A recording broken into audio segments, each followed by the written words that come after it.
నమస్తే, నేను మీ ఈశ్వర్. ఈ స్వాగతం. వార్తల్లోని ముఖ్య అంశాలు: బ్యాంకులకు వచ్చే ఖాతాదారులను ఇబ్బందులు కలిగించవద్దని వారికి అర్థమయ్యేలా చెప్పాలని కలెక్టర్ వల్లూరు క్రాంతి సూచించారు. కంది మండలంలో కలెక్టర్ పర్యటించారు. ఈ సందర్భంగా ఇంద్రకరణ్ ఏపీ జీవీబీ బ్యాంకులో రైతులు అధికారులతో రుణమాఫీ సమస్యపై సమావేశమయ్యారు. ఈ సందర్భంగా రైతులు మాట్లాడుతూ బ్యాంకు మేనేజర్లు నిర్లక్ష్యంగా వ్యవహరిస్తున్నారని, రుణం ఉందన్న కారణంతో ప్రభుత్వం అందజేసే ఆసరా పింఛన్లు, రైతు బంధు డబ్బులు ఇవ్వడం లేదన్నారు. దానికి స్పందించిన కలెక్టర్ బ్యాంక్ అధికారులు పనితీరు మార్చుకోవాలని సూచించారు. అంతకుముందు కందిలోని ప్రాథమిక ఆరోగ్య కేంద్రాన్ని తనిఖీ చేశారు.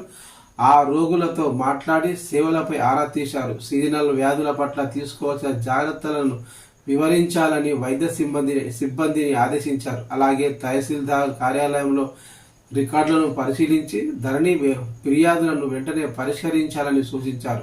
మైనారిటీ బాలుర రెసిడెన్షియల్ పాఠశాలలో విద్యార్థులకు అందిస్తున్న భోజనాన్ని పరిశీలించి మెను పక్కగా అమలు చేయాలని ప్రిన్సిపల్ను ఆదేశించారు.